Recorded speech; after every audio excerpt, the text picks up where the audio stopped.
विद्यार्थियों नमस्कार। UGC net की परीक्षा की तैयारी के लिए हम लोग अ, कहानी की जो पूरी सीरीज है उस पर बात कर रहे थे या कर रहे हैं। आपके पाठ्यक्रम में जो कहानियां शामिल है उसमें माधवराव सप्रे की कहानी है एक टोकरी पर मिट्टी, सुभद्रा कुमार चौहान की कहानी है, कुमारी चौहान की कहानी है राही, प्रेमचंद की ईदगाह, दुनिया का सबसे अनमोल रत्न। इस प्रकार के मिलाकर के बहुत सारी कहानियां हैं। राजेंद्र बाला घोष, जिन्हें बंग महिला के नाम से भी जानते हैं हम, उनकी कहानी है दुलाई वाली। दुलाई मतलब होता है शोल, जो मोड़ते हैं ना सर्दी के मौसम में, उसको बोलते हैं दुलाई, शोल। चादर भी कह सकते हैं आप, तो चादर वाली।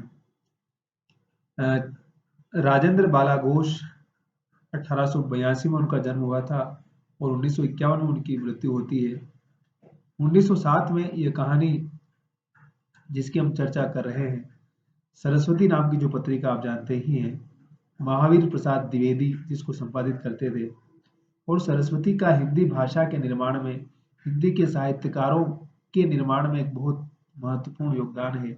इसलिए हम जब साहित्यिक पत्रकारिता की बात करेंगे, हिंदी नवजागरण की बात करेंगे, पुनर्जागरण की बात करेंगे, रेनेसा की बात करेंगे, तब उस पत्रिका का और महावीर प्रसाद द्विवेदी के योगदान की भी चर्चा करेंगे। ये कहानी 1907 की कहानी है।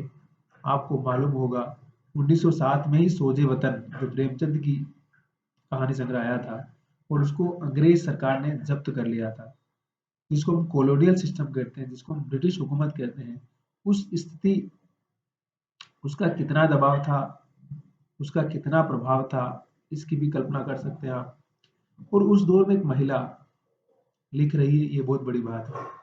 जबकि हमारे यहाँ महिलाओं की स्थितियाँ, पारिवारिक कितने दबाव को, कितनी सारी जो समस्याएं रही उनके साथ में, उनके लिए सामाजिक स्पेयर पर आना, बाहर खुलकर के बात करना कितना मुश्किल और कितना असंभव रहा है, इसके बारे में आप अच्छी तरह से जानते हैं। लेकिन ये भी जानिए कि बंगाल जहाँ शिक्षा सबसे पहले आती है, जहाँ नवजागरण पुनर्जागरण, अंग्रेज सबसे पहले वहीं, आपको मालूम होगा कि कलकत्ता ही पहले राजधानी हुआ करती थी। उसके बाद 1911 में नई दिल्ली को उन्होंने, दिल्ली को राजधानी बनाया, फिर बाद में नई दिल्ली की स्थापना करते और पार्लियामेंट बनाते, सारी चीजें बनाते वो लोग, इंडिया गेट वगैरह सब उन्होंने बनाया। तो बंगला में जब साहित्य चेतना और नवजागरण की चेतना आती है, तो बंगला समाज में महिलाओं को पढ़ने लिखने का मौका मिलता है। इस लिहाज से भी आप कह सकते हैं कि उनको अपनी बात कहने का मौका मिला। और हम कहानी को समझने के लिए उसकी पृष्ठभूमि पर हमेशा चर्चा करते हैं। अगर आप पृष्ठभूमि को समझ जाएंगे तो कहानी या किसी भी टेक्स्ट को समझना हमारे लिए बहुत आसान हो जाएगा। नहीं तो सिर्फ कहानी समझना, तो सिर्फ कहानी कहना बहुत आसान है, लेकिन उस कहानी को समझना और उसकी पृष्ठभूमि को समझना, उसकी युगबोध को समझना, और रचनाकार किन दबावों में लिख रहा है, उसके पीछे की क्या दबाव है, उसके पीछे के क्या प्रभाव है। आज का ज़माना अलग है। आज हमारे पास मोबाइल, इंटरनेट, सारी सुविधाएं हैं। हम चंद पलों में कुछ का कुछ कहीं भी भेज सकते हैं। लेकिन वो ज़माना अलग था। 1907 की बात हम कर रहे हैं। आपको पता होगा कि 1907 में भगत सिंह का भी जन्म हुआ था, हजारी प्रसाद द्विवेदी का भी जन्म हुआ था, महादेवी वर्मा का भी जन्म उसी समय हुआ था। तो वो एक अद्भुत तिथि भी है, समय भी है। और दुलाई वाली जो कहानी है, उसमें लेखक एक, कह सकते हैं कि बहुत सिंपल तरीके से अपनी कहानी कह रहा है कि एक पुरुष जो अपनी पत्नी को ससुराल से लेने जाता है, और जब उसको ससुराल से लेकर आ रहा है, उस बीच क्या क्या घटनाएं घटती है। वो रेल में आ रहा है, ट्रेन में आ रहा है, चिट्ठियां उसमें लिखा करते थे लोग, उसमें उस तरह की सुविधा तो थी नहीं कि आज हमने फोन कर दिया, बोले मैं आ रहा हूँ, मेरे को लेने आ जाना स्टेशन पर, मैं वहां पहुंच रहा हूँ, तुम वहां पहुंच रहा, तुम्हारा टिकट मैं ऑनलाइन बुक कर रहा हूँ, तुम्हारे लिए वो कर रहा हूँ। वहां से गाड़ी बुक कर दी, होटल बुक कर दी, रिक्शा बुक कर दिया, सब कुछ बुक कर दिया, कैब बुक कर दी। तो वो ज़माना अलग था। तो उस ज़माने के संदर्भ में जब हम इस कहानी को समझने का प्रयास करेंगे, तो कहानी हमें समझ में आएगी। कहानी में क्या कहता है लेखक कि काशी के दशाश्वमेध घाट पर स्नान करके मनुष्य बड़ी व्यग्रता के साथ गोदोलिया की तरफ आ रहा था।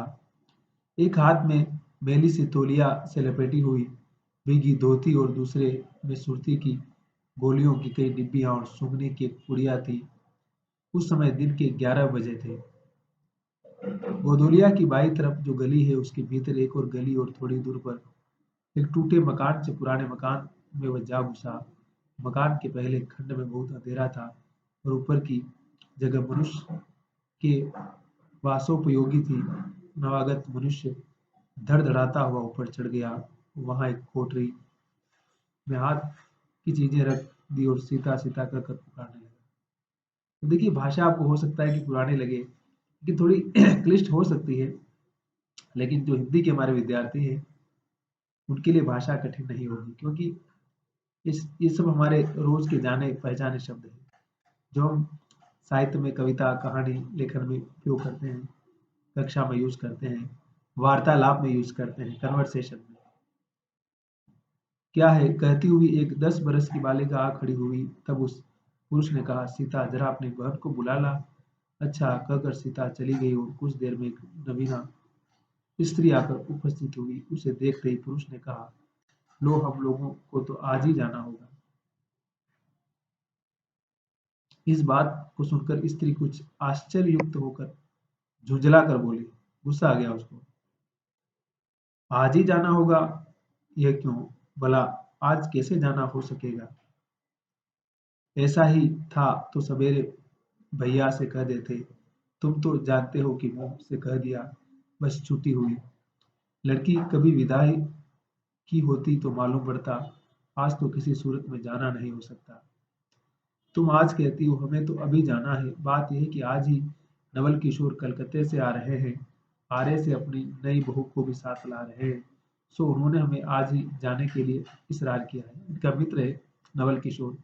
इनका वो कलकत्ता से और यहाँ से बनारस से अपनी पत्नी को इलाहाबाद, जिसको आजकल हम प्रयागराज कहते हैं, वहाँ की कहानी है पूरी। वहाँ लेके जा अपना घर लेके जा रहा है और उनका मित्र उधर ट्रेन से आ रहा है, तो सोच रहे हैं कि वो भी अपनी पत्नी को लेने लेके आ रहा है और मैं भी अपनी पत्नी को लेके जा रहा हूँ, तो दोनों साथ साथ चारों लोग साथ निकल जाएंगे। क्या कह रहा है, हम सब लोग मुगल सराय से साथ ही इलाहाबाद चलेंगे। मुगल सराय, जिसको हम, इसका नाम क्या हो गया, दीनदयाल उपाध्याय नगर कर दिया है इस स्टेशन का नाम, इस जगह का नाम। उसका तार मुझे घर से निकलते ही मिला। इसी से मैं झट नहा धोकर लौट आया। बस अब करना ही क्या है, कपड़ा वपड़ा जो कुछ हो बांध बूंद कर घंटे भर में खा पी कर चली चलो।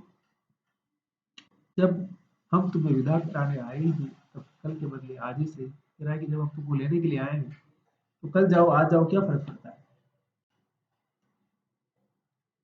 हाँ, यह बात है, नवल किशोर जो चाहे करावे। क्या एक ही गाड़ी में न जाने से दोस्ती में बट्टा लग जाएगा? अब तो किसी तरह रुकेंगे नहीं, जरूर उनके साथ ही जाएंगे। पर मेरे तो नाकों में दम आ जाएगी। क्यों, किस बात से? उनकी हंसी से और किससे? हंसी ठट्ठा राह में अच्छी लगती है।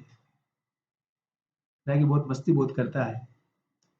उनकी हंसी मुझे नहीं भाती। एक रोज मैं चौके में बैठी पूड़ियाँ काट रही थी कि इतने में न जाने कहाँ से आकर नवल किशोर चिल्लाने लगे, ए बुआ, ए बुआ, देख तुम्हारी बहू पूड़ियाँ खा रही है। मैं तो मारे शर्म के मर सी गई। अब देखिए कि उस दौर की नैतिकता बोध क्या था समाज में, कि इस मतलब स्त्री पूड़ी नहीं खा सकती, बोला कि वो भी मतलब जैसे उसको एक ऑकवर्ड माना जाता था कि खुले में स्त्री पूड़ी कैसे खा सकती है, घूंघट बगैर निकाल के बाहर कैसे आ सकती है, पुरुष के साथ बराबर कैसे बैठ सकती है, ससुर जी के सामने कैसे बात कर सकती है। तो इस प्रकार की बहुत सारी नैतिकताएं, बहुत सारे दबाव थे जिनके चलते स्त्रियों, और कह सकते हैं कि बहुत सारे प्रतिबंध थे। तो यहाँ भी जब उसके बारे में बोलता है तो बोलते हैं, मुझे कह रहा पूरी खा रही, मुझे बहुत खराब लगा, मैं सब बंद करके चली गई। और बोला कि इस प्रकार से मेरी इंसल्ट की तो मुझे बहुत खराब लगा। बस इसी से उनके साथ नहीं जाना चाहती। अच्छा चलो, मैं नवल से कह दूंगा कि बेचारे कभी रोटी तक तो खाती ही नहीं, पूरी को क्यों खाने लगी। तो फिर पति उसका बोल रहा है कि मैं कह दूंगा नवल से, दोस्त है, वो तो रोटी भी नहीं खाती, पूरी क्या खाएगी वो। और वंशीधर इसका पति का नाम है। इतना कहकर वंशीधर कोठरी के बाहर चले आए और बोले, मैं तुम्हारे भैया के पास जाता हूँ, तुम रो रुला कर तैयार हो जाना। वंशीधर उसके भाई के पास जाता है और लड़कियां जाहिर सी बात है ससुराल जाती थी तो आज भी रोती है, तो उसमें कुछ शायद ज्यादा ही रोती थी, इसलिए वो कह रहा है कि तुम्हें जो भी रोना धोना जो कुछ करना है कर पुरा के तुम तैयार रहना। तो उस कहानी में कौन है? एक तो वंशीधर है और एक नवल किशोर है, याद रखिएगा। हो सकता है इस प्रकार का क्वेश्चन आता रहता है। और इसकी पत्नी कौन है? जानकी देवी। इसका नाम क्या है? इतना सुनते ही जानकी देवी की आंखें भर आई और जैसे लग रहा है कि वो रोने पूरा सावन अषाढ़ पूरा एकदम रो रो उसका बुरा हाल है, इमोशनल हो जाती है पूरी। तो नवल किशोर, वंशीधर और जानकी देई। वंशीधर इलाहाबाद के रहने वाले हैं, बनारस में ससुराल है। मैंने कहा ना कि वो अपनी पत्नी को लेने के लिए आए हैं। स्त्री को विदा कराने आए ससुराल के एक साले साली और सास के सिवा कोई नहीं है। नवल किशोर इनके दूर के नाते में ममेरे भाई हैं और दोनों में नाते से मित्रता का ख्याल है। देखिए ठीक है, वो रिश्तेदार लेकिन थोड़ी फ्रेंडशिप ज्यादा गहरी है। दोनों में गहरी मित्रता है और दोनों एक जान के काबिल है। उस दिन वंशीधर का जाना स्थिर हो गया। सीता बहन के संग जाने के लिए रोने लगी। अब सीता जो उसकी छोटी बहन थी, इसको जाकर उसमें पुकारता है वंशीधर फर्स्ट में घर में जाकर के। तो अब क्या किया जाए?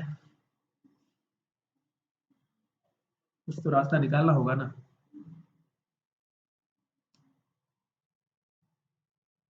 और जानकी भी अब रोते रोते तैयार होती है, इसको ससुराल तो जाना ही है।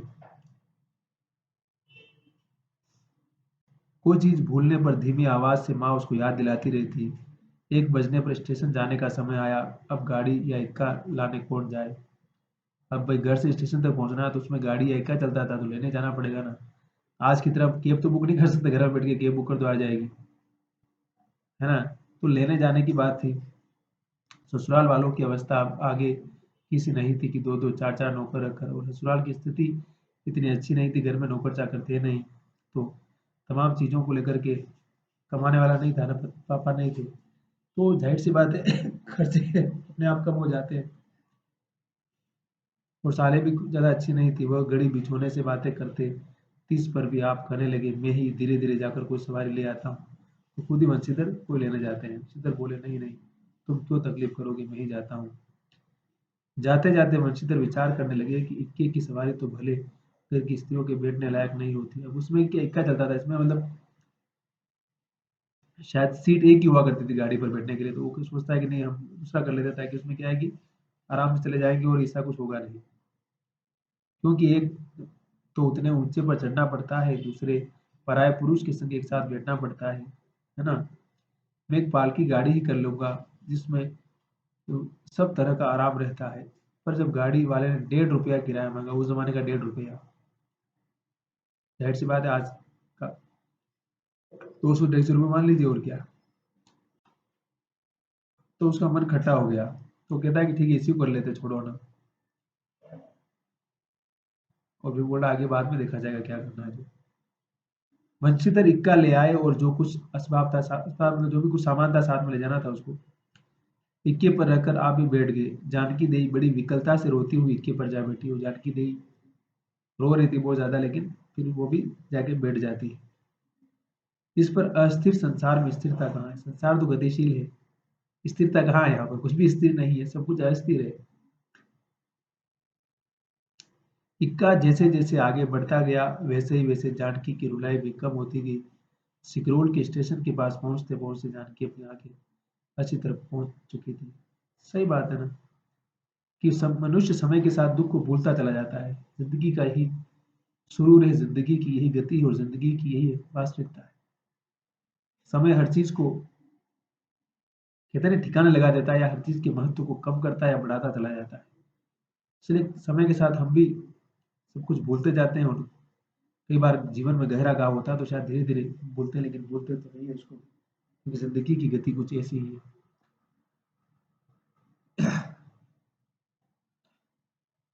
बस जा रहे थे, नहीं एक देसी धोती पहन कर आना था, और दोनों जा रहे थे तो कुछ बात हो जाती है फिर निकल जाते हैं।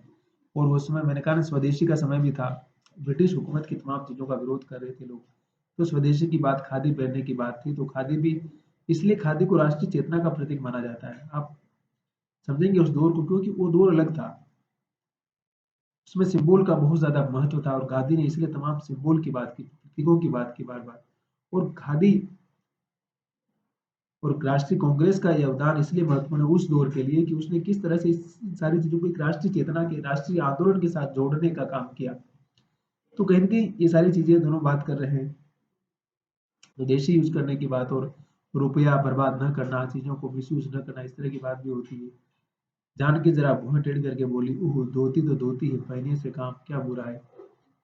और कुल्ली फिर स्टेशन पे पहुँचते तो कुल्ली आ जाते हैं, कुल्ली करके ये लोग ट्रेन में बैठ जाते हैं।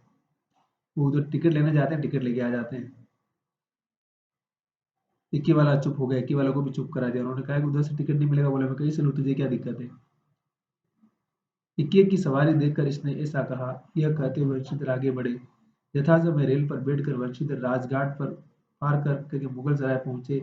वहां पर पुल लांघकर दूसरे प्लेटफॉर्म पर जा बैठे और नवल किशोर जो उसका मित्र था वो भी वहीं आने वाला था अपनी पत्नी को लेकर के ना। तो एक क्यूरियोसिटी होती है मित्र से मिलने की। लंगोटिया यार था, तो लंगोटिया यार, तो लंगोटिया यार जैसे आप हर तरह की बात करते खुल के मिलते हैं, एक बचपन की दोस्ती की तरह। और गाड़ी आ जाती है, मुसाफिर अपनी अपनी सब उस जमाने में गाठी गाठी लेके बैठ जाते हैं। रेल भी आ जाती है। वंशीधर एक बार चलती गाड़ी से शुरू में आखिर तक देख पाए, पर नवल किशोर की मिलता नहीं उसको। वंशीधर फिर सब गाड़ियों को दोहरा गए, तेरा गए, लेकिन उनको अपना दोस्त कहीं नजर नहीं आता है। उसको लगता है कि मेरा मित्र मुझे उल्लू बना के चला गया।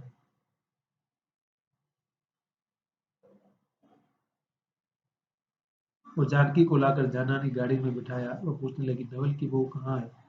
वह नहीं आए, कोई अटकाव हो गया है, कहकर आप बगल वाले कमरे में जा बैठे। टिकट तो डोड़े का था, पर डोड़े दर्जे का कमरा, कलकत्ते से आने वाली, जो मतलब डोड़ा मतलब जो सबसे फर्स्ट क्लास था, तो उसमें बहुत सारी भीड़ थी, तो उसमें बैठ नहीं पाए, फिर दूसरे में बैठ जाते हैं लोग। समय पर गाड़ी छूट गई। नवल की बातें और न जाने क्या क्या अगड़ बगड़ सोचते सोचते गाड़ी कहीं स्टेशन पार करके मिर्जापुर पहुंच जाती। अब वो सोचता है कि मेरा मित्र तो आया नहीं, या तो कुछ भूल गया या फिर मेरे साथ धोखा किया, कुछ कुछ गड़बड़ हो गया है। वो मन मन में न जाने कितनी तरह की बातें सोच करके ट्रेन आगे चली जाती है। मिर्जापुर में पेटराम की शिकायत शुरू हुई, पेट में कुछ गड़बड़ हो गया उनके।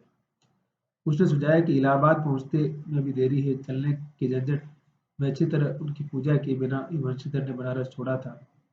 इसलिए आप झट प्लेटफॉर्म पर उतरे और पानी के बब्बे से हाथ मुंह धोकर एक खोमचे वाले से थोड़ी सी ताजी पूड़ियाँ और मिठाई लेकर निराले में बैठ आपने उन्हें ठिकाने पहुंचाया। भूख लगी थी इसको अगर में, तो कुछ पूड़ियाँ वुड़ियाँ कुछ मीठे मीठे ले लेता और खाने लग जाता है। पीछे से जानकी की याद आई, उन्हें करे उसको भूल गया। सोचा कि पहले पूछ ले, तब कुछ मोल लेंगे, क्योंकि स्त्रियां नटखट होती है। वह रेल पर खाना नहीं पसंद करती। वो कह रहा है कि पहले पूछ लेता हूँ उसको खाना है कि नहीं खाना है, क्या पता बाहर का खाना पसंद नहीं हो उसको, वैसा सोचता है।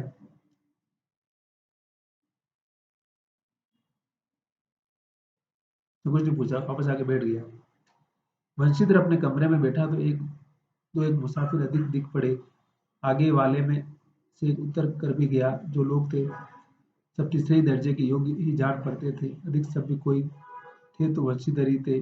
उनके कमरे में पास वाली जगह में एक भले घर की स्त्री बैठी थी। वह बेचारी सिर से पैर तक ओढ़े, सिर झुकाए, एक हाथ लंबा घूंघट काढ़े, कपड़े की गठरी सी बनी बैठी थी। वंशीधर ने सोचा है इनके संग वाले भद्र पुरुष के आने पर उनके साथ बातचीत करके समय बिताएंगे। एक दो करके तीसरी घंटी बजी, तब स्त्री कुछ हचकचा कर थोड़ा सा मुंह खोलकर जंगले के बाहर देखने लगी। जो ही गाड़ी छूटी, वह मानो कांप सी उठी। रेल का देना लेना तो हो ही गया था, अब उसको किसी की क्या परवाह, अपनी स्वाभाविक गति से चलने लगी। प्लेटफॉर्म पर भीड़ न थी, केवल दो चार आदमी रेल की अंतिम विदाई तक में खड़े थे। तब तक स्टेशन दिखलाई दिया, तब तक वो बाहर देखती रही, अपना सब कुछ देख रही थी वो। और स्त्रियां भी थी। और अब देखिए स्त्रियां किस प्रकार की बातें कर रही है, वहाँ की भाषा है, मुझे कुछ पता नहीं चल रहा क्या बातें कर रही है, लेकिन बड़ी मस्त मस्त बातें कर रही है। अरे दूसरी गाड़ी में बैठा हुई, दूर हो रही, ये जनानी गाड़ी थोड़े ही है। जनानी मतलब स्त्री को बोलते हैं। राय की उसका पति कहीं छूट गया तो बोला हो सकता है दूसरे डब्बे में बैठ गया होगा। तऊ तो भलू तो कहूँ, कहकर दूसरी भद्र महिला पूछने लगी, कौने गांव उतरबो बेटा, बेटा किस गांव उतरोगे? मिर्जापुरा चढ़ी हूँ न। उसके जवाब में उसने जो कहा वह सुन न सकी। कपहली बोली, हट हम पूछिला न, हम कहाँ उतरोगू? आ इलाहाबाद इलाहाबाद प्रयागराज उतरेंगे। कौन गांव की हो? अरे नाई जनल प्रयाग की माई, मना करना है जाला। बोला मकर संक्रांति मनाने जा रहे हैं प्रयाग। भला प्रयाग जी काहे न जानी थे? हे नहीं, तुम्हारे पंच के धर्म से चार दाई नहाय चुकी ही ऐसे हो सोमवारी और नगन धक्का धक्का लाग रहा तो तोरे काशी जी नहाई गई रहे। वो कह रही कि मैं तो काशी भी नहा ली, मैं तो इलाहाबाद भी नहा ली, सब कुछ कर लिया हमने तो। आए जाए तो सब उद्वे जात बदले बाटे, फूड यह साहित्य तो विचारों विपत में न पड़ल बाटे। हे हम पंचाई राजघाट टिकस काउली। ये सारी आपस में महिलाएं बातें कर रही, क्या क्या बातें कर रही उसकी भाषा है। इसकी इस बात पर कुल कमरे के सब लोग हंस पड़ते क्योंकि वो हंसी मस्करी की बातें कर रही थी, उन्हें भी तो समय टाइम पास करना था ना। सब ये करने लगे। टोक्सिया पल्ले बाद नाही, हे साहिबा सुनी तो कलकत्ते ताइले मसूरिया ले। अरे इड्डो त नाही कि दूर से आवत रहलेल फरागत दे बदे उतरलेल। हम तो इनके संगे के आदमी के देखो बा न किया गोई बा। तो इस तरह से आपस में वो मस्ती मस्करी कर रही है, अपने पति के बारे में, परिवार के बारे में बता रही है। इस तरह उनकी बेसिर पैर की बातें सुनते सुनते वंशीधर उब गया था पूरी तरह से। तब उन स्त्रियों से कहने लगा, तुम तो नाहक उन्हें और भी डरा रही हो। जरूर इलाहाबाद तार गया होगा और दूसरी गाड़ी में वे वहीं पहुंच जाएंगे। मैं भी इलाहाबाद ही जा रहा हूँ, मेरे संग भी स्त्रियां हैं, ऐसा ही है। और दूसरी गाड़ी के आने तक मैं स्टेशन पर ही ठहरा रहूंगा। तुम लोगों से कोई प्रयागराज उतरे थोड़ी देर के लिए स्टेशन पर ठहर जाना। इनको अकेले छोड़ देना उचित नहीं। यदि आप मालूम हो जाएगा तो मैं इनके ठहरने के स्थान पर ही पहुंचा दूंगा। वो कह रहा है कि उसका दोस्त तो छूट गया था, तो कह रहा है अब क्या करें।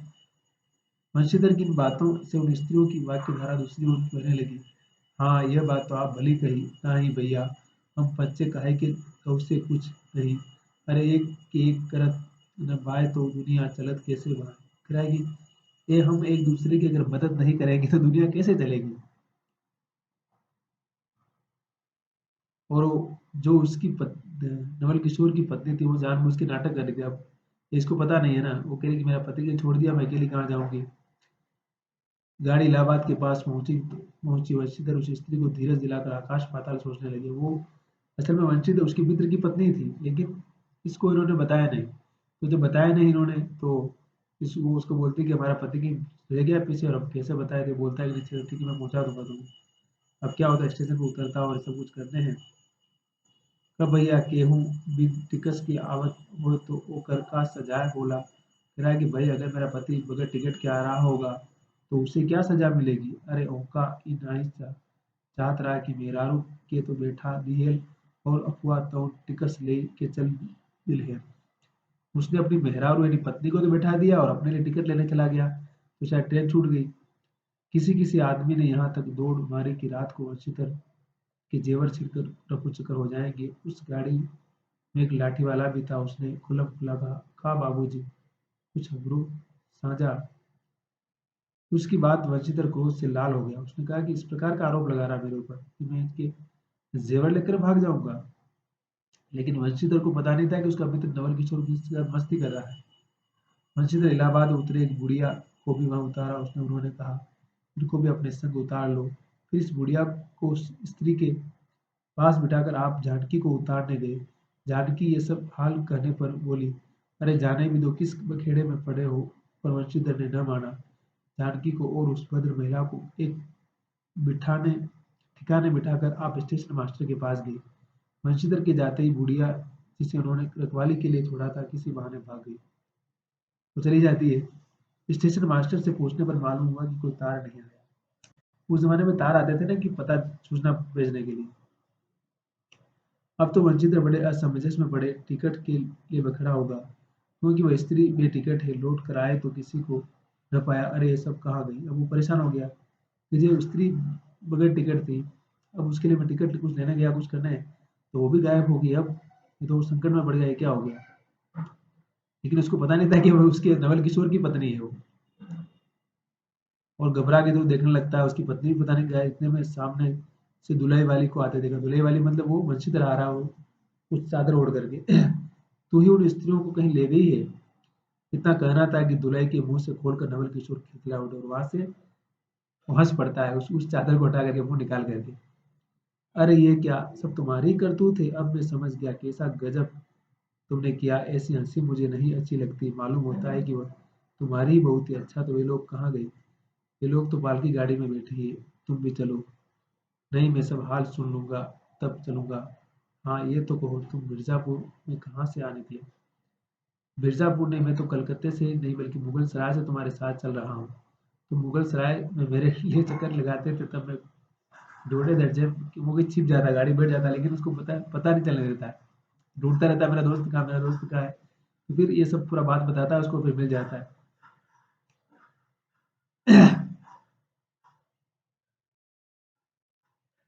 इस तरह बातचीत करते करते दोनों गाड़ी के पास आए और देखा दोनों मित्र वधु में कुछ खूब हंसी हो रही थी। जानकी कह रही थी, अरे तुम जानो क्या, इन लोगों की हंसी ही ऐसी होती है। हंसी में किसी के प्राण में निकल जाए तो इन्हें दया न आवे। दोनों दोनों पत्नियां आपस में बातचीत कर रही है। ये दोनों इधर बाहर थे। कि दोनों मित्र अपने अपने घरवाली को ले राजी खुशी घर पहुंचे और मुझे भी उनकी ये राम कहानी लिखने में छुट्टी मिली। न जाने उस दौर की कहानी आदर्शवादी और सुख कहानी का अंत क्या सुखात्मक है। सारे कैरेक्टर मिल जाते हैं। आपने हिंदी फिल्में देखी होगी पुरानी, उसमें क्या होता है, सारे पात्र अंतिम में मिल जाते हैं। अमिताभ बच्चन की सारी फिल्मों में देखिए आप, विजय उसकी माँ सब मिल जाते हैं। और सब कुछ का कहानी का अंत एकदम सुखद होता है कि सब कुछ बढ़िया हो गया है। तो ये उसी दौर की जो कहानी का नैरेटिव था, जो कहानी लिखने का स्टाइल था, उसी तरह का स्टाइल है। कहानी बहुत सुखात्मक भी है, आदर्शवादी कहानी भी है। और कहानी में हल्का सा क्या बोलते सस्पेंस किया उन्होंने कि मतलब वो ओढ़ के आ रहा है, इसलिए उसी आधार पर कहानी सस्पेंस में चलती है। बाकी कहानी में ऐसा कोई खास उस तरह का एक्सपेरिमेंट नहीं। जैसा एक्सपेरिमेंट कौन करता है, उसने कहा था कहानी में फ्लैशबैक प्रणाली का इस्तेमाल किया। 1915 में वो कहानी आती है और ये 1907 में कहानी आती है। अब कहानी का नैरेटिव मतलब होता है कथानक, यानी कहानी कहने का तरीका। कहानीकार उसमें किस प्रकार का प्रयोग नया कर रहा है। प्रेमचंद के बाद आप देखते हैं कि अज्ञे इसमें नए प्रयोग करते हैं, फिर बाद के तमाम कहानीकार अपने अपने हिसाब से प्रयोग करते हैं। राजेंद्र यादव, कमलेश्वर, मोहन राकेश। एक दौर आता है जब अस्तित्ववाद का पूरा कुछ प्रभाव आने लगता है, पश्चिम से मनोविज्ञान का प्रभाव आता है, तो वो सब बात की बातें हैं। लेकिन इस कहानी में, दुलाई वाली कहानी में ऐसा कोई लेखिका को ऐसा प्रयोग नहीं करती है, राजेंद्र बाला घोष जी, क्योंकि वो कहानी का बहुत ही आरंभिक दौर था। तो आदर्शवादी कहानी है, कह सकते हैं कि थोड़ा कल्पना भी है, यथार्थ भी थोड़ा बहुत है। लेकिन कहानी इस प्रकार की बहुत ही सरल भाषा में और बहुत ही सामान्य नैरेटिव के साथ चलती है। तो और कहानी का अंत क्या होता है, सुखात्मक होता है, सुखद अंत है। तो इस लिहाज से भी समझ सकते हैं आप। और स्त्रियों की पीड़ा दुर्दशा भी बताती है। उस दौर की जो तमाम चीज़ें हैं, ट्रेन में कैसे लोग यात्रा करते थे, वो सारी चीज़ें समझ सकते हैं आप। और ख़ास तौर से जो भारतीय सामाजिक व्यवस्था है, उसमें इतने सारे अंतर्विरोध है, उनको लेखक ने इतना विस्तार से नहीं बताया, लेखिका ने। लेकिन आप उस समय को, उस युग बोध की, उस युग चेतना को समझ सकते हैं। और तमाम सामाजिक और नैतिकता के जो तमाम दबाव थे स्त्रियों के ऊपर, उन सारे संदर्भों की पड़ताल भी कर सकते हैं, जिनकी अनुभूति बाद के रचनाकारों में, खासतौर से प्रेमचंद में सुनाई देती है। प्रेमचंद तमाम तरह की कहानियां लिखते हैं इसलिए। और उसकी उनकी कहानियों के केंद्र में स्त्रियां ज्यादा होती है, हर वर्ग की स्त्रियां आती है, हर जाति की स्त्रियां आती है। तो उन सारे संदर्भों की पड़ताल भी हम कर सकते हैं। और हमने कहा ना कि कहानी भी कहीं ना कहीं कविता की तरह बिटवीन द लाइन होती है। उसके अंदर कहानीकार कुछ कहता है और बहुत कुछ वो भी नहीं कहता है, जो कि पाठकों को उस कहानी से गुजरते हुए समझना होता है, जानना होता है।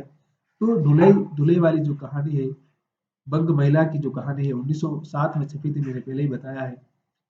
बंग महिला, जिनको राजेंद्र बाला घोष के नाम से भी जाना जाता है, बंगाली चेतना और बंगाली साहित्य और बंगाली जीवन शैली का प्रभाव यानी कि उनकी चेतना में था, इसलिए उस दौर में वो कहानियां या रचना लिख पाई थी। और उस चेतना का प्रभाव देखिए कि बाद में फिर भारतीय चेतना के साथ फैलने लगता है और वो कहीं न कहीं स्त्रियों के जीवन में तमाम मध्य वर्ग के तमाम जो लोग थे उनके जीवन में एक नए प्रवाह के साथ आने लगता है। और ये प्रवाह एक बेहतर समाज के लिए, बेहतर ज़िंदगी के लिए बहुत ज़रूरी है, क्योंकि जब तक शिक्षा नहीं होगी हर वर्ग में तब तक समाज नहीं बदल सकता है। अम्बेडकर साहब कहते हैं ना इस बात को कि मैं किसी भी समाज की उन्नति को वहाँ की स्त्रियों की उन्नति से जोड़कर देखता हूँ। अगर स्त्रियों के जीवन में कोई परिवर्तन समाज के लोग नहीं कर पा रहे हैं, परिवार के लोग नहीं कर पा रहे हैं, तो चाहे वो कितने भी दावे करें प्रगतिशील होने का, महान होने का, बड़े होने का, लेकिन उनके सारे दावे खोखले हैं। आज संविधान दिवस भी है। 26 नवंबर 1950 को भारतीय संविधान लागू भी हुआ था। तो उस संविधान ने भी हमें बहुत सारे अधिकार दिए और हम जिस डेमोक्रेसी का आज आनंद ले रहे हैं वो भी उसी के कारण संभव हुआ। तो हम उसके प्रति भी नतमस्तक के नमन करते हैं उसको, और उन तमाम महापुरुषों को भी जिन्होंने हमें एक खूबसूरत मुल्क दिया, एक खूबसूरत समाज दिया, एक खूबसूरत जीवन दिया और एक खूबसूरत संविधान दिया। और आप सबसे भी यही गुजारिश है कि पढ़ते रहिए, लिखते रहिए और मस्त रहिए और अपने दिमाग को हमेशा खुला रखिए। और सुनना ज़्यादा है, बोलना कम है, समझना ज़्यादा है, घूमना ज़्यादा है और पेशेंस के साथ अपने काम को करते रहना है, आगे बढ़ते रहना है। और यूजीसी नेट की तैयारी करते रहिए, बाकी परीक्षाओं की तैयारी करते रहिए। देखिए परीक्षाएं भी पास करना है और जीवन की वास्तविकताओं को भी हमें समझना है। ज़िंदगी, समाज, दुनिया किस तरफ जा रही है, उस मूल्यबोध को भी समझना है हमें। हमें समझना है कि अमेरिका का समाज इतना आगे क्यों है और हमारा समाज अभी भी इतना पीछे क्यों है। अगर हम इस चीज़ को नहीं समझ पाएँगे तो शायद हम विज्ञान और तकनीक की जो विकास है, उन्नति की जो धारा है उसको समझ नहीं पाएँगे और हम सिर्फ पोंकापंथी बन करके जड़ मानसिकता के शिकार होकर अगर जीवन जिएँगे तो हम जीवन में चाहे कितने भी सफल हो जाएँ, लेकिन एक बेहतर चीज़ को अचीव करने में, एक बेहतर समाज को दृष्टिकोण देने में शायद कमतर ही माने जाएँगे। तो कमतर नहीं समझना अपने आप को, बैलेंस के साथ चलना है, बुद्ध का जो रास्ता है मध्यम मार्ग, बस चलते रहिए और नेवर गिव अप। ज़िंदगी में हार नहीं मानना है, आगे बढ़ते जाना है, चलते जाना है और हमेशा अपने आप को मोटिवेट रखना है। आज के लिए इतना है।